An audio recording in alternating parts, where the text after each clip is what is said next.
What's up guys, BrickQueen here with a really awesome new LEGO Star Wars Rogue One set to review for you guys. This is the Rebel U-Wing Fighter. It is set number 75155. It has 659 pieces and retails for a very expensive, in my opinion, $80. It's a really cool ship, so let's go ahead and check out the details on this awesome spaceship. And first off, we have the U-Wing pilot with his blaster there.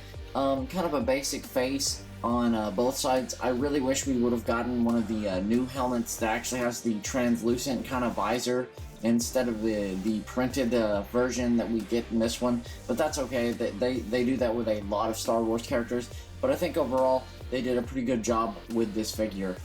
And here we have a Rebel Trooper with his blaster. The downside to this figure is he only has one printed face, but that's okay. His torso and his back are printed very nicely, and he has a very nice helmet mold. I think that's kind of the highlight of this figure. It is really well molded and it looks pretty cool. It looks more like a classic Star Wars figure, so I think they did a pretty good job with the design on this figure. And here we have a really unique and interesting looking figure and character from Rogue One. This is Bistan. He has a really kind of unique head mold that is one piece, and he has some really cool printing on the back there. He does come with a blaster as well. I like that it's one piece there and they can kind of make it look unique, but overall I think this is probably the most unique figure out of this set. And here we have one of our main characters, Cassian Andor, with his blaster there.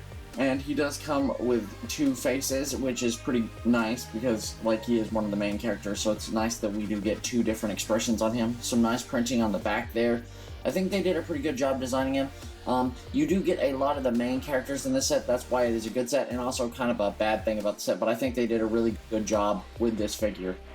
And here we have Jyn, which is pretty much the main character out of this series. I do like the cloth piece that goes over her torso there, and I do like the actual printing on the torso itself.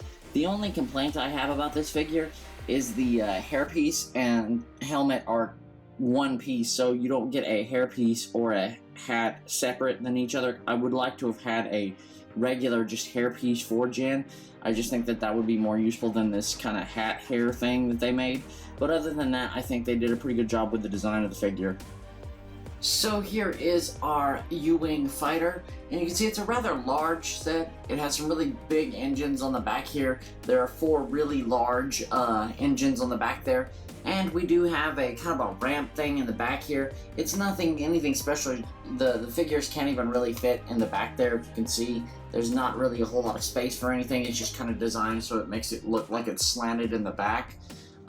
We do have the kind of a side view here, and the wings do open like this. However, they are rather large, so when they fold up all the way, you can see how they kind of look. Let me go ahead and spin this around so you can kind of see the other side with the wings open like this. But you can see they do spread out quite a bit.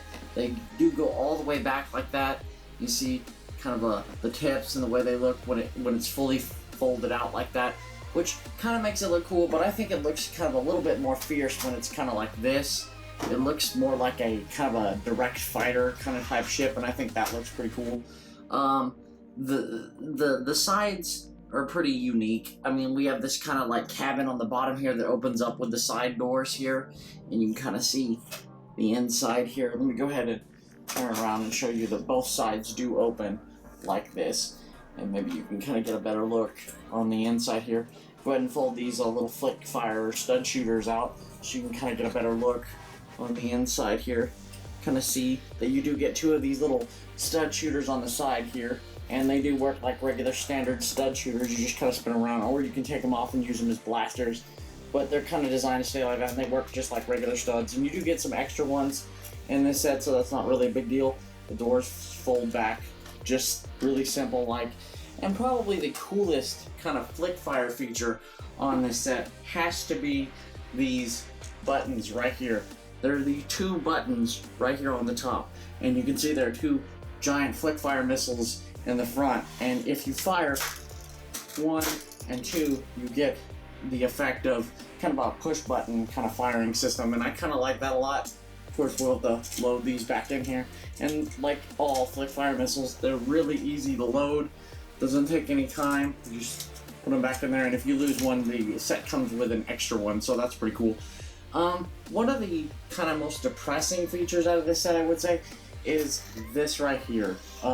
It is like a kind of an observation clear kind of windshield thing, and if you look, you can open the cockpit with these two studs right here on the top.